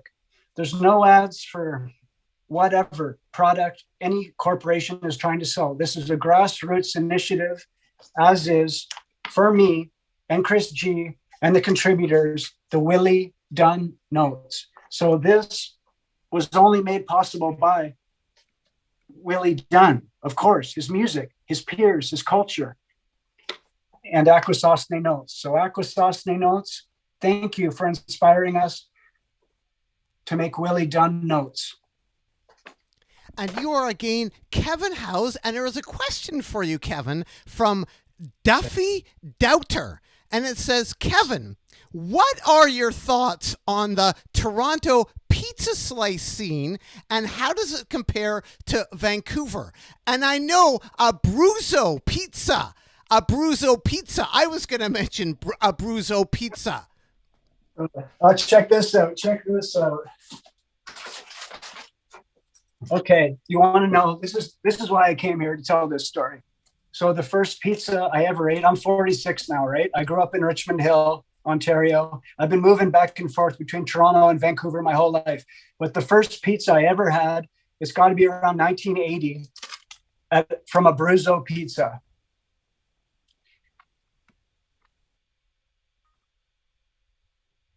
It's still active. It's in Richmond Hill on Yonge Street, a block from a shopping mall, Hillcrest Center. So I love Abruzzo Pizza. Unfortunately, though, I don't know if I should say this, but they actually they closed temporarily. They had a COVID-related scare there, and they had to shut down. But they're open. Abruzzo Pizza back open for business. I wish health and well-being to everyone at Abruzzo Pizza and all the people around the world there are dealing with the pandemic. We know that one way that we can be healthy is by eating good food, like pizza, right? Shout out to Cole. Duffy Doubter, though, the question was specifically, what are your thoughts on Toronto versus Vancouver? Well, the Toronto slice scene, how does it compare to Vancouver? One time I was walking down the street in Toronto. I looked down. I saw a dancing bear. I was like, yo, dancing bear, what's up? I told him, I said, I'm on the way to my favorite pizza slice place in Toronto. It's called Bitondo's. It's on Clinton Street. It's right around the corner from Soundscapes. Do the listeners know in Toronto, Soundscapes is closing down after over 20 years in business, the best CD store and supporter. So I want to give a big shout out to Soundscapes and their transition. I love, though, honestly, pizza in Toronto. It's incredible, but I like the old pizza that I got from my next door neighbors, Nona's, back in the day. But Bitondo's number one. And in Vancouver, back in the day, the Pizza Wars, Duffy, we know about the Pizza Wars in Vancouver. I was a big fan, this is very controversial, of FM Classic Slice. I know there was two pizza places right next door to each other, FM Classic Slice. And to be honest, I don't even remember the name of the other place. This is at Seymour and Pender, right? So you all know about the Pizza Wars in Vancouver. The slices were 99 cents. If you can believe that, pizza for 99 cents. But I liked FM Classic Slice. But Bitondo's in Toronto, it's a different thing. It's a bigger slice. It's more substantial. It's upwards of $5. I give a tip, right? So it's $5 a slice at Bitondo's. So Duffy, today, my friend, next time you come to Toronto, and Quasibot, if you're out there, I owe you a slice at Bitondo's. The Brute Choir also asks, can you ask Kevin if he's ever interacted with the great Igaluk band Northern Haze? Ooh, I have not personally, though I have had their record over the years. But I want to shout out to Jason Flower out in the West Coast, Victoria, I believe, today. And he has a little record shop, Supreme Echo, you can check out. And he helped to reissue Northern Haze. I think this is an incredible band of heavy metal rock and rollers. If I was at a Northern Haze concert, this is what I'd do. I'd light the flame. But, you know, this is an incredible band. If you love heavy metal, check out Northern Haze, Haze. And we have a question from DJ Lowkey, who asks, loving all the history and great perspectives on Canada, are there any newer artists that you'd recommend we check out right now during their early stages of their careers? Oh, early stages. You got me. Because I'm an old timer. You got to know, right? So I think the best thing that I've heard recently was actually an initiative by my friend RC and some collaborators along with Frank Dukes. And they put out a library record by the Regent's Park School of Music, the young kids from the Regent Park community of Toronto. Big Daddy Kane used to rap, "The children are the future." A riff on the Whitney Houston, "Teach them well and let them lead the way." So I want to give a shout out to all the children, the youth of Eglinton, but also the youth of Regent Park, who are featured on this incredible library album, Regent Park School of Music. Frank Dukes, shout out to Frank Dukes, and shout out to RC for making this incredible initiative happen. This record was sampled by Taylor Swift, bringing a lot of money to the school that can help these youth grow. So maybe in many years, we can learn that, some of these people went on to craft incredible records. I guess people that I've known for years, I love the music of Jennifer Castle. I want to shout out to Jennifer. I love the music of Lady Hawk, if they ever get back together. It's sort of endless. I love the music, the beats of Kay Wonder. It's on and on. Like, hopefully one day we'll hear some records by Kay Wonder, and also Blas. You mentioned Taylor Swift. What's a Taylor Swift connection? Well, there was this incredible library record made through Frank Dukes and homie RC. They made a library record. So this is like a record of instrumental music that people can sample it. The music was played by the kids of the Regent Park Music School. And it's out there for the world to sample, to DJ, to whatever, to smoke to chill to. Taylor Swift, one of the producers, sampled this record and made it into a song on one of Taylor's more recent albums, generating a lot of money in the process for this school. It's actually incredible. What an initiative. What an initiative, sharing music, making money for people, and saying in the future, some of these kids that grew up at the Regent Park Music School, they could be the next Drake. They could be the next Mishi Me. They could be the next Cipriano. You know what I mean? It's like, it's incredible. Like that music travels, it grows, it flows. And there's one other artist here. I'm just looking back a little bit on my Facebook. You can find me at Facebook on Kevin James House, if anyone ever wants to link with me there. But there's a new song that, I love this. Excuse me if I'm pronouncing the name wrong. Mustafa Ali. This is a new artist, an artist also from, I believe, the Regent Park community. And this is some of the best music I've heard. So big shout out to Mustafa and Ali, and there's an album coming soon. So that's another extension of the question there. Thank you for thank everybody for your questions. It's nice to talk and nice to chat. Kevin, I was curious. I wanted to parlay how difficult it was for you to put together these compilations, especially like the Native North American and a Willie Dunn. It was done, a lot of it, through CBC and Willie Thrasher, CBC transcription records. Could you explain, it's not like Sumas Records where you get their back catalog and it's sitting in a vault or whatever. Could you explain these records? Like, the CBC put out some records. Whose idea was it? Because it's kind of like an incredible idea to have the government making records. And how hard were they to get at the time? And how many did they get pressed? Like, could you explain a bit about that? Because I think that's really important for people to know that, like, you don't just like grab some master tapes. You found these records everywhere and then compiled them. Yeah, like I'm like a record head, you know what I mean? Maybe that's a good way to say it. I'm a record head, and I've traveled around Canada, around the States a bit, but mostly I like digging in Canada. This is like the country that I was born into, and it's where I call home. And through that traveling and connecting with Indigenous artists, I actually learned more about the history of Canada and what it is. And I learned about Turtle Island, and I learned about colonialism, and I learned about, systemic racism, things that, white person of settler immigrant heritage. So like we have a lot of work to do in those regards. So in my travels, I grew up in the 70s, 80s, 90s. I watched the CBC. So this is pre-internet. I watched television. I listened to radio. I read books. I dug for records. These were the ways, like records back in the day. That's just how people shared music. They didn't have Spotify. They didn't have Twitch. They didn't have YouTube. So vinyl records was a way that they would put music on there and we can listen to it and celebrate it, bring it to parties, dance, whatever. But the CBC started an initiative to record Canadian talent and put it on records, but not to sell it in stores. CBC has many different radio stations across Canada into the north, and they have affiliate stations around the world, in South America, in England, in Japan, et cetera, et cetera. So they would make what they're called broadcast transcription records. This is going back to the 50s.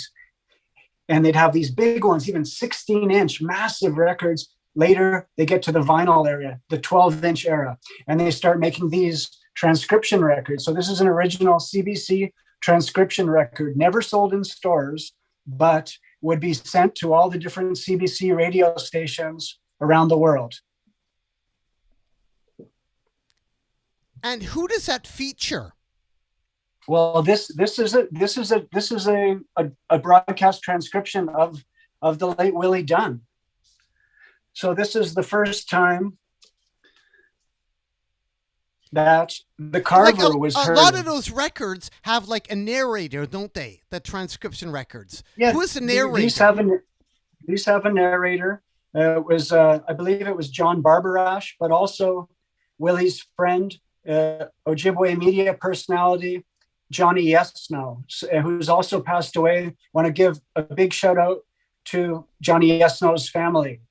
I think are still living in Thunder Bay. Johnny's brother is. So these are incredible. So they made hundreds of these, right? And they sent them all out to the CBC radio stations. But as time goes on, this became obsolete. They wanted to play new stuff. And then years later, we get cassettes, we get CDs, and these old vinyl records, they get thrown out, they get dumped, they're sold in garage sales, they're at thrift stores. The CBC got rid of their record library a few years ago. So over the years, these have trickled out. And when I was traveling across the country looking for records, when I saw something with the CBC logo, I just bought it. And I've amassed a sizable collection. In fact, like, I don't know, I've been championing these records for years, and I want the CBC to know that. And I'd like to put forth the challenge to CBC Music to engage me and my work, because it's being utilized on your airwaves, on programs, and celebrating these incredible musicians. So it's time for us to collaborate. CBC, Cipriano, Kevin, we should be doing some incredible work together, because I'm dealing with business affairs and it's challenging. I need to do cultural work. We can bring people together, we can celebrate, and you don't even need to see my face. We'll put the artist first right up front. But the CBC are sitting on an incredible wealth of music, and not a lot of people know about it anymore because it's viewed by obsolete as many. So the CBC won't play this anymore, but they will play this, right?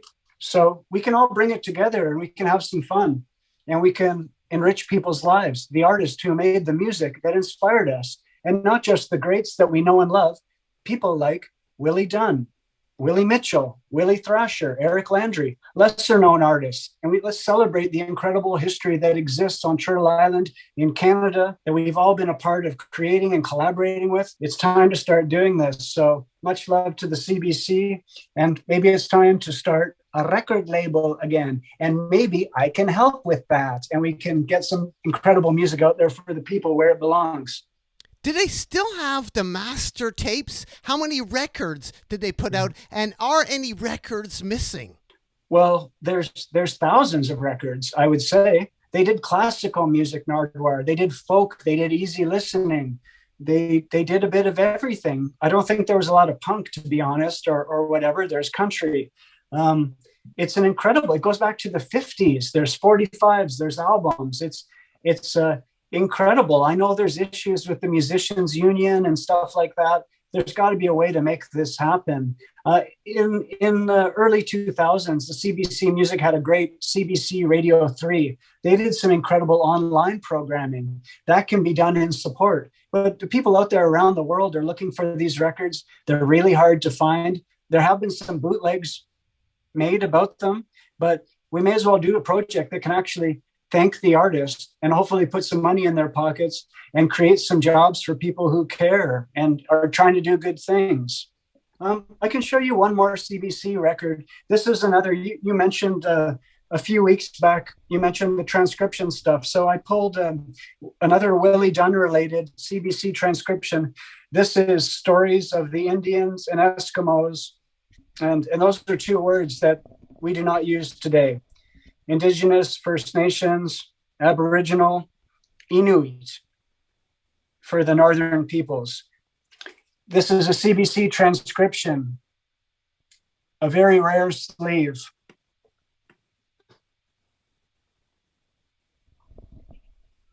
And where did you get that record?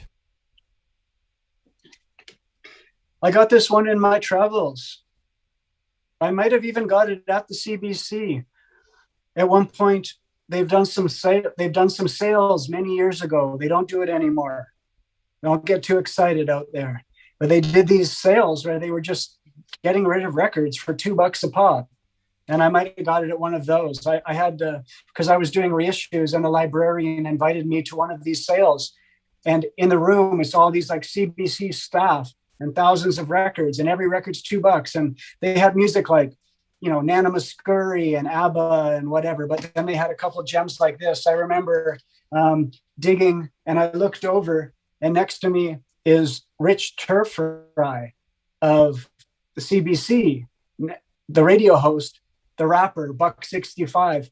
I'm looking through the records. I look over and I see Buck 65. He's one of my musical heroes. I got pretty nervous, I got to say. I kept flipping and I found a record. I looked over at Rich and I looked back at the record and I pulled up. It was a copy of Trevor Dandy, Don't Cry Little Tree.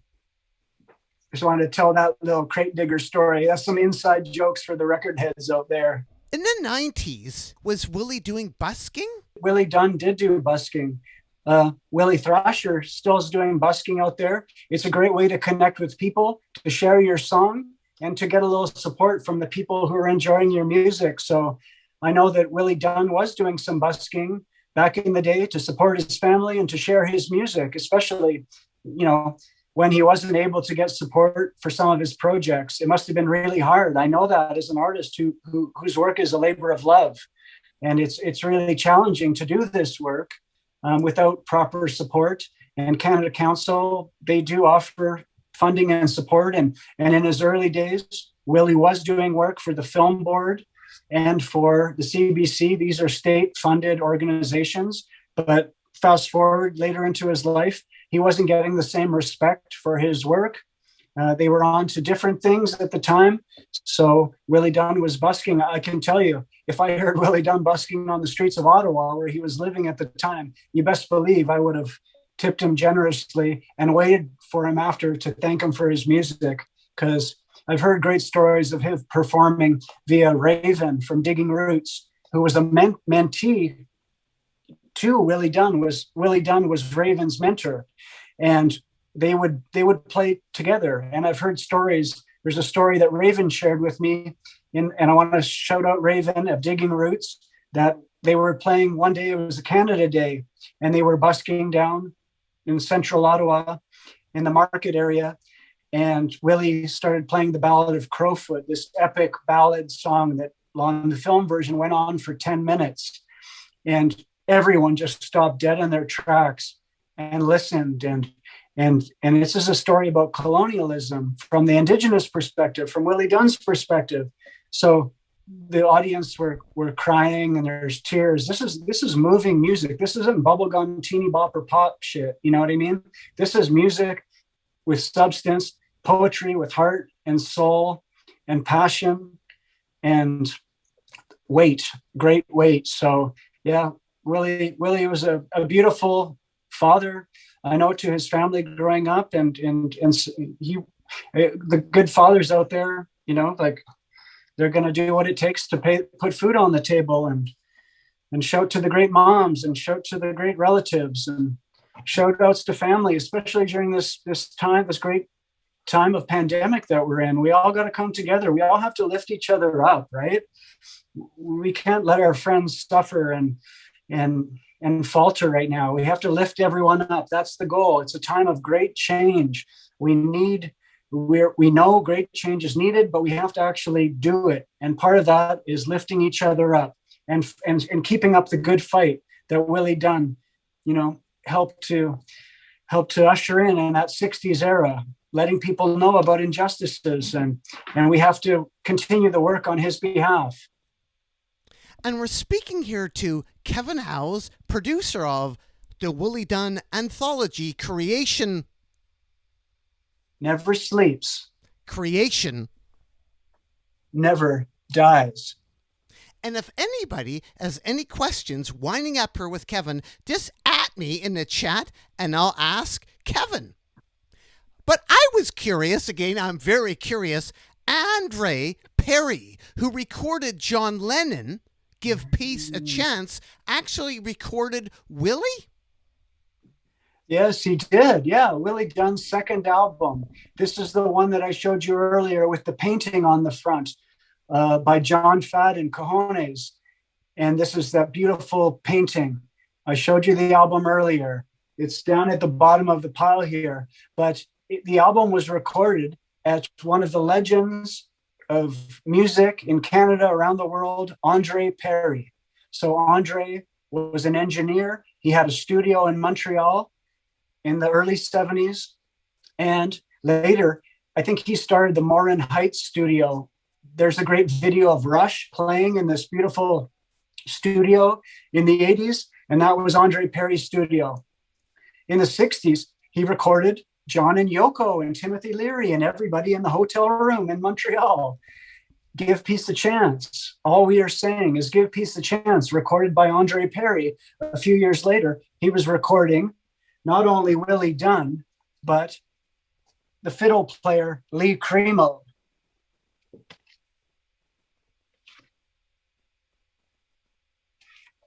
Lee plays the fiddle on Willie Dunn's second album, as recorded by Andre Perry in Montreal. And look up Andre Perry. He's recorded probably hundreds of artists. One of my favorite is the Quebecois free jazz psychedelic group L'Infonie. Can you describe Willie's production? And did you have access to his master tapes? And did you buy any Willie Dunn at Neptune Records? Because I noticed you thanked Rob Frith. Well, I wanted to thank Rob just because he's a great guy and that he did bring me a Mariposa folk festival program that mentioned Willie Dunn. Rob has a great poster collection, and I was hoping he might have a Willie Dunn poster, and it may still be in his collection somewhere, but it didn't surface in time for the anthology. But he did bring me this awesome Mariposa program. I didn't get any Willie Dunn records at Neptune. I did buy a record by Gordon Dick on the National Film Board label that was featured on Native North America. The song Siwash Rock came from a record I purchased at Neptune. But no, I found them in my travels. Master tapes do exist in some capacities, but we also use vinyl records for this, as remastered by John Baldwin Mastering in the US, who did a great job. Master tapes exist for the first album. They were handed to me by Howard Cable, the original producer. And we use what we can, but I'm so happy with the audio quality. On Native North America, big shout out to Greg Mindorf at Sweet Sound Labs, who engineered that project, and John Baldwin, who did the Willie Dunn anthology. So Light in the Attic, I know one thing they care about is offering a good sounding record to the buyers of these records. It's important to me as well. I'll be thinking about this with my Voluntary in Nature initiative, because we'll be sharing some records soon. But yeah, no, I think this Willie Dunn album is a knockout in sound and vision.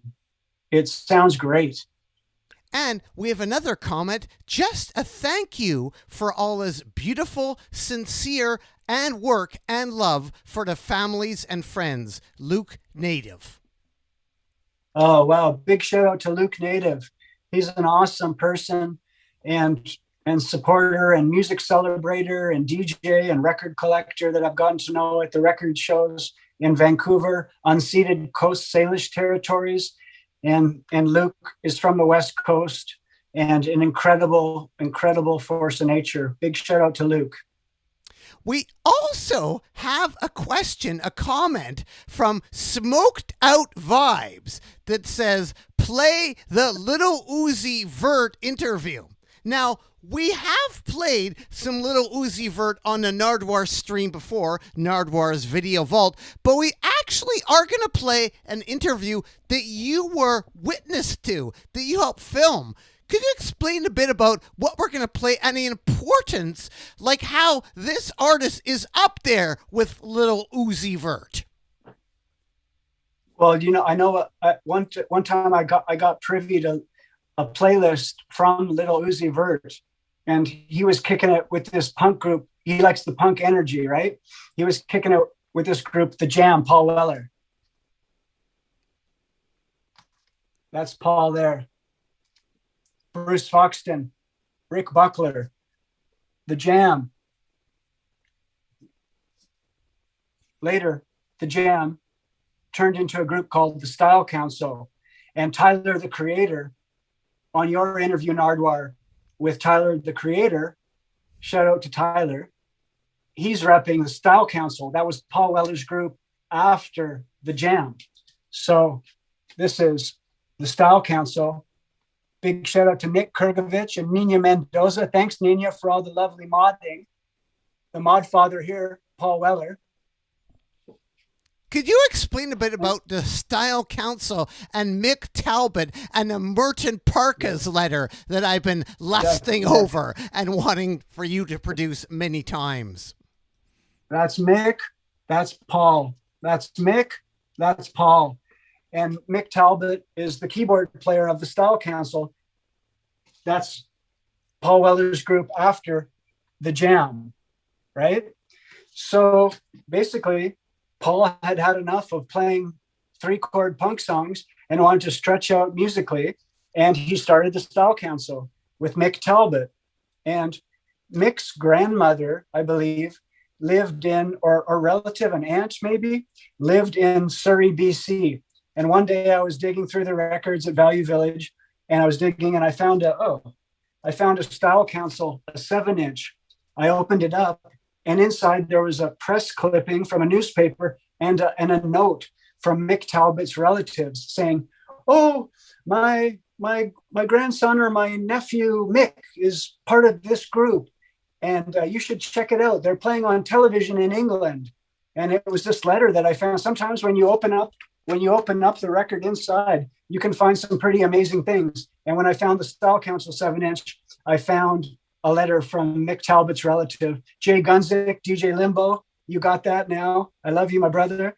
And anyways, Style Council are incredible. They got a lot of synthesizer and jazz influences. They had the singer DC Lee was part of it, Paul's wife at the time. You want to check out the song Long Hot Summer. That's what Tyler, the Creator, was repping, which is on this EP. This is the Japanese version of the Style Council mini LP, introducing the Style Council. That's Mick Talbot, and that's Paul Weller. And yeah, it was awesome to meet Paul Weller a few years ago, Nardwuar, with you at the Commodore. I was DJing, opening up for Paul Weller, and you did that awesome interview, I think, that you're going to share. So that's pretty cool. So it's like, remember, first came the Jam, and next came the Style Council. First came the Jam, and next came the Style Council. But then Paul Weller is still active, making music under his name, Paul Weller. So you should check out Paul Weller. And I know that Little Uzi Vert is listening to the Jam. And if not, wink, wink, that Little Uzi Vert should be listening to the Jam. And I think they have a lot in common, actually. And I know that Tyler, the Creator, is repping the Style Council. Nick Kurgovich is repping the Style Council. Cipriano is repping the Style Council. Jay Gunzik is repping the Style Council. Cesario Banyeres is repping the Style Council. Zoltan is repping the Style Council. Vit is repping the Style Council. And all the mods out west are repping the Style Council. Tony Cison is repping the Style Council in SF or wherever you're at right now. Yeah, big love to Paul Weller. Peace. And coming up, I'm going to play on Nardwuar's Video Vault shortly my interview with Paul Weller from that night. And you were actually filming a bit of the interview as well. Yeah, I was DJing. I was the DJ at Paul Weller's 2 of his nights. Shout out to Ryan Belaski, my brother at Live Nation. I was DJing for Paul Weller. And then I was there and you were doing the interview. It was beautiful. It's an awesome interview because Paul definitely, like, sometimes he has what do you call it? They think he's stuck up or he's cranky. He has that, reputation with the media, which I understand sometimes because it's, whatever. Sometimes the questions aren't there. Not like you, Nardwuar. You ask the best questions, but Paul has this reputation. So I think even you might have been a little bit intimidated. But when the interview happened, Paul was so loving and he was so appreciative. He was having a blast and you were giving him some gifts. And oh, wow, that was a great trip, man. Thank you, Nardwuar, for all you do. Well, thank you for all the knowledge, Cipriano. And I was curious, actually, the Siwash Rock, do you have that? Or the Bunny Wailer or any other Jamaican? Because we're going to go out with some Bob Marley. Yes. My Gordon Dick, I want to give some big love to Gordon Dick out there in Chilliwack, a member of the Lil Want Nation. I don't have Gordon Dick right here. There's one record I'm going to show you as a tease for next time. Amazing. Narrated by Barbara From? Yeah. Excuse me, narrated by Barbara From? From. But I want to think Barbara from As It Happens. Yeah, I don't think it's the same person, but come on, Canadian Rattlesnakes. Give me a break, man. I brought some odd records. There's another good one. Good and Funny. Crazy Elmer. Where is that from? That's from I think it's from Vancouver. It's got an awesome song, Town and Country label. You can probably look it up on Discogs. Good and funny. And it's got a song called Canada's Calling Me Home. It's incredible. It's like, Canada's calling me. And I got this one. This is for today. This is what we need to think about.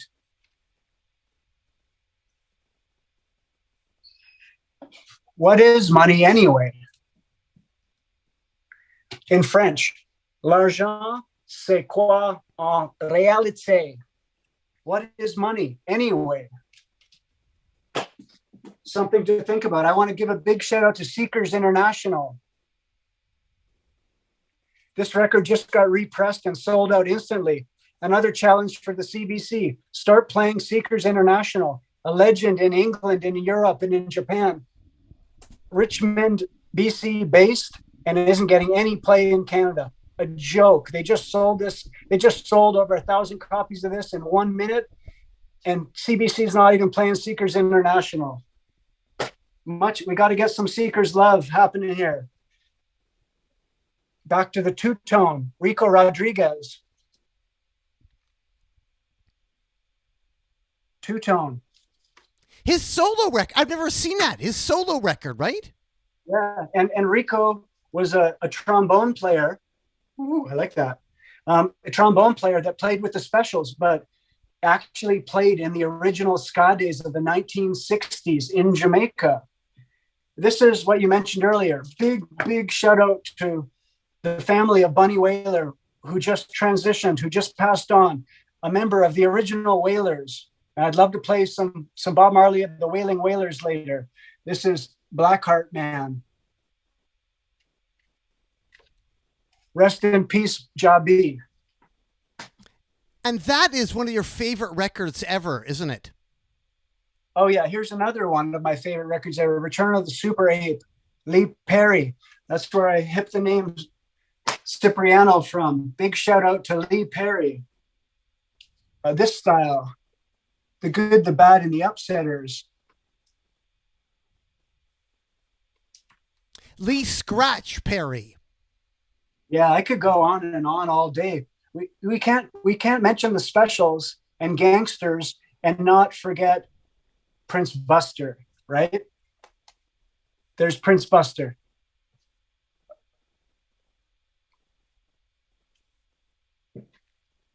A big shout out to the Record Nest for supplying this record as well, to Bird of Prey years ago. He found this and generously sold it to me. He might have even given it to me. That's the type of friend that Bird of Prey is to me. Big shout out to Prince Buster, the writer, the musician, the songwriter behind, the singer behind Al Capone, later turned into Gangsters by the Specials, right? So we got Prince Buster, we got the Specials. We got Prince Buster, we got the Specials. Well, we're going to cut to a song, the first version of the song that a lot of people know from a later version. It's called One Love, and it's my message to the world as filtered by Bob Marley and the Wailers, but we're known as the Wailing Wailers in the early 60s, backed up by the Scatolites for the record label Studio One. And I want to give a big shout out to Lloyd Del Pratt, to Deli, who was actually playing piano alongside with Jackie Matu later with the Wailing Wailers. And Lloyd Del Pratt's a friend of mine, and he's out at home outside of Toronto. A lot of the senior citizens that I know, the older folks, the elders, they're really, going through this challenging time of the pandemic as well. And they're getting vaccinated right now, which is a positive thing. So I look forward to when I can reconnect with some of my elders and some of my older friends, people like Lloyd Del Pratt and the Mighty Pope and Bob Williams, artists who are featured on the Jamaica to Toronto compilation. So some of these musicians that I mentioned that came from Jamaica to Toronto and recorded these records, while they were home back in Jamaica, they were working for Studio One, many of them, and working with the likes of Peter Tosh, Bunny Wailer, and Bob Marley, the Wailing Wailers. So One Love was recorded in the early 60s later, it was recorded by Bob Marley and the Wailers. Now, this is the version on the Legend album, the version that a lot of people know about. So you're going to get the ska version. In Jamaican music evolution, it started with the traditional music. The mento goes into ska, into rocksteady in the mid-60s, then into reggae. And ska was from the early 60s, and Bob Marley was there through all of that whole transition. So we're going to go to another music song, A Shot, and it's One Love by the Wailing Wailers, featuring Bob Marley, Peter Tosh, and Bunny Wailer with the Scatolites and the Soul Brothers. Is this about 1964? What year would this be? We're looking actually at probably around, 64, 63. Yeah, it's going back in time. And like, it's always frustrating sometimes, like records don't have dates on them or whatever. So sometimes you have to figure it out and put on a different hat, a Sherlock Holmes hat, and try to find out, the answers to these questions. But I think it's around 63, 64, the original One Love by the Wailing Wailers. And we're going to share that here. Yeah. And right after that, we'll have my interview with Paul Weller. And we have had Cipriano Kevin Howes on the Nardwuar, the Human Serviette radio show. And Cipriano, Kevin Howes, why should people care about Willie Dunn? Why should people care? Well, they should care about Willie Dunn because he's one of the finest poets and singer-songwriters and filmmakers ever. And if you like film, if you like poetry, if you like music, then you want to open up your arms and you want to bring this music into your heart. You want to listen, you want to learn, and then you want to share. So what I encourage everyone to do is, if you enjoy the music of Willie Dunn or any of the music that we love, share it with your friends, share it with your family, share it on Twitch, share it on SoundCloud. And together we can make this world a much better place.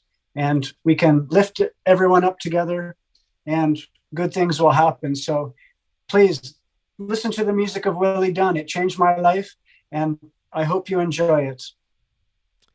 Anything else you'd like to add to the people out there at all? Cipriano, Kevin Howes. Once again, Nardwuar, it's an honor spending time with you. It was an honor for me to work on the Willie Dunn anthology. And all the projects I've done in my career, I'm launching Voluntary in Nature over the next few months. This is my outlet for sharing and collaboration with artists. I'm an artist myself, and we'll be collaborating directly with the artists and sharing some incredible music and clothes and literature and films. So there's good things ahead. Voluntary in Nature. You can check me out on Instagram. And Nardwuar, please take care of yourself out there. I know you have the awesome line, keep washing your hands. And these types of things are important. We have to still remain vigilant. Please wear your masks out there, everybody. There's no excuses for that. We have to keep ourselves, our loved ones, our families, our neighbors safe and elevated in this challenging time. So I just want to send my love and thanks for everyone, Nina, helping to mod, and everyone out there who was on Twitch and commenting. I wish I could have been a little bit more in the chat because I love being in the chat. Shout out to Commandy, shout out to Ramon, so it's like Twitch. It's a beautiful thing. Shout out to the Dark 80s, all the Twitch folks out there. They're doing great things and have been uplifting people's spirits during this challenging time. Stay with the music and definitely check out this Willie Dunn anthology. It's available through Light in the Attic Records. And if you don't have a record player, you're interested in the Willie Dunn notes, you can message me through Voluntary in Nature and I'll get you a PDF or I'll get you a hard copy if you can chip in on some shipping fee. So thanks again, Nardwuar. I can't wait to see you again. This is the first for us. We went from CITR to Twitch, from CITR to Twitch. It's been an honor. Thank you so much. Well, actually, we everybody. went from CITR to remote CITR to Twitch. Yes. So 3 steps. Yes. 3 steps, because usually you bring your records into the Nardwuar to Human Survey at radio show on CITR FM 102, Kibo 102, Vancouver, British Columbia, Canada, and I sit back and you spin the records. But I was thinking, I'm still making you work now. Are you okay to play that Bob Marley? Because you will have to, physically grab the record. Yeah. I'm making you work, aren't I? Are you still in? Is that?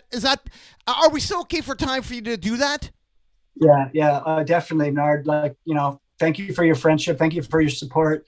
And I'm happy to share more music with you and with everyone out there. Let's love music. One love. Peace. Yeah, we'll see you in a second. I'm just going to go grab the record and bring it to the turntable. 1 second, Cipriano. Thanks so much. Keep on washing your hands in the free world, Dan. Doot, doot, doo. Willie Dunn.